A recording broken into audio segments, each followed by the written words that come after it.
Salut les amis du Djibouti, les amis de l'Eritrea, friends from Ethiopia, those who are watching us in Benin. We have a lot of friends who are watching these our videos in Mauritania. We're greeting our friends in Germany, in Italy. On va saluer les amis qui nous regardent depuis la Belgique. On ne peut pas citer tous les pays au fur et à mesure. Nous allons citer les pays et de toutes les façons, envoyez-nous les messages pour nous affirmer que vous regardez nos vidéos. Les amis, il y a un conseil qui a été donné par le premier ministre cambodgien Hun Sen. Hun Sen, c'est ce qui s'est passé dans son pays dans les années 60-70. Et vous savez que les États-Unis et la France ont mené la guerre à Laos, en Cambodge et au Vietnam. La guerre d'Indochine. Et Hun Sen rappelle au président ukrainien que les Cambodgiens souffrent jusqu'à aujourd'hui des effets de ces armes à sous-munitions larguées que des millions et des millions de ces armes-là ont été larguées dans leur pays par les Américains. Et jusqu'à aujourd'hui, quelques décennies après la guerre, il y a à peu près 20 000 armes à sous-munitions qu'on doit déminer. Et le premier ministre cambodgien dit que les Américains doivent savoir que ce n'est pas normal et que le président américain doit revoir ces décisions-là. Et rappeler au président ukrainien que la guerre se passe en Ukraine. Que quand vous allez larguer les armes à sous-munitions, c'est les Ukrainiens qui vont souffrir pendant plus de 100 ans, c'est ce qu'il a dit. Et il est bien placé, les conseillers Zelensky et ses amis américains qui sont aux abois aujourd'hui, les amis. Chantons encore, parapluie percé, parapluie percé.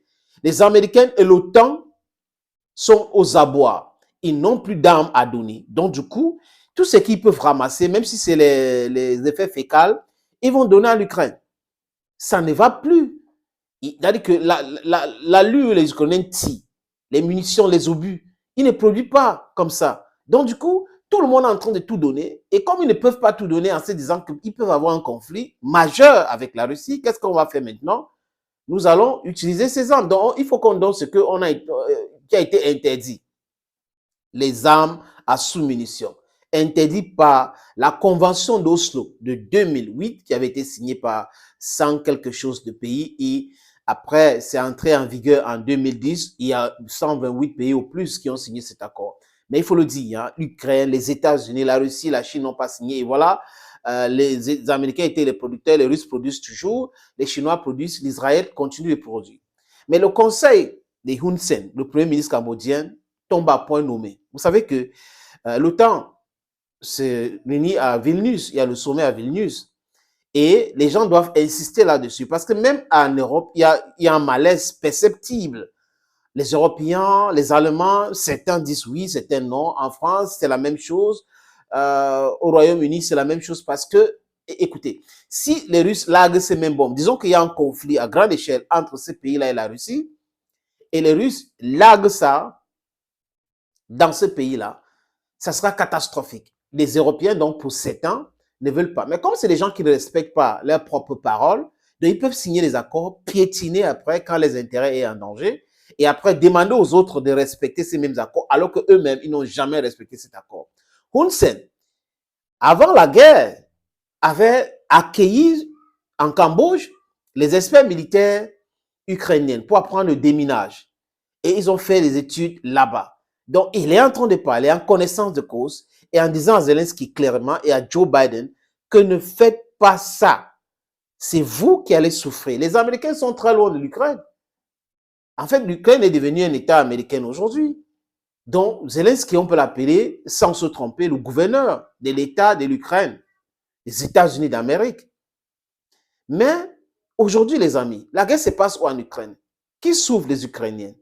Qui va souffrir pendant de longues années encore des Ukrainiens? On est en train de donner les marchés à qui?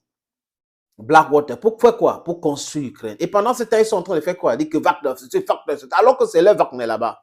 Mais seulement comme Wagner est tellement puissant aujourd'hui, et c'est le groupe militaire privé le plus puissant aujourd'hui au monde, ça fait peur. Ça les fait peur parce que Wagner est en train d'aider le peuple africain à sécuriser l'Afrique. Oui, Ils vont dire que Wagner est en train d'exploiter ci, exploiter ça. C'est même bon. C'est clair. Ça veut dire que vous venez, on vous donne un contrat, vous respectez votre part de contrat, nous respectons notre part et on avance. Pas les histoires de dire que c'est l'aide. On vous aide alors qu'on vient piller. C'est comme ce qu'on appelle l'aide au développement, les amis. L'aide au développement, c'est-à-dire qu'on a des comptes des pays africains dans la Banque centrale française et dans ce compte-là, les Africains mettent l'argent. Ceux qui mettent plus d'argent, de façon triviale, je vais vous expliquer comme ça parce que c'est l'économie, on n'a pas besoin d'expliquer les choses avec les mots techniques et autres. Quand vous avez mis plus d'argent et que c'est à 60, 70%, ils coupent même 30 pour que votre compte reste à 50%, ils donnent à un autre pays comme dette ou comme aide. Donc, c'est l'argent africain que la France envoie aux Africains en appelant ça aide au développement. Et vous allez retrouver certaines Français qui disent non, la France aide l'Afrique en quoi faisant? Par rapport à quoi? Et je répète, les amis, sachez qu'aucun pays dans le monde n'a jamais développé l'autre. Aucun pays dans le monde n'a jamais développé l'autre. Donc, nous devons nous développer. Et profitons de cette situation pour nous libérer comme le peuple asiatique. Profitons de cette situation pour nous libérer comme le peuple sud-américain. C'est comme ça que nous devrons faire, les amis. Donc, he was, yes, have surely gotten the message of the Cambodian Prime Minister Hun Sen, qui a dit clairement c'est très dangereux pour l'Ukraine et les Ukrainiennes, et les Ukrainiens vont souffrir 100 ans. Donc, les Américains qui font ça, ce n'est pas pour l'amour. Parce que j'ai vu même des généraux en France qui ont dit non. Quand les Américains commencent à faire ça, ça veut dire qu'ils n'ont plus d'armes à donner. Ils n'ont plus d'armes à donner. Voilà la vérité. Donc, ils sont épuisés. Ils ont donné tellement d'armes et tout. Et ils vont se rencontrer à Vilnius. Il fallait faire un geste et tout. Et c'est un geste malsain. Thank you, friends, for watching this other video on this platform. Bye-bye for now.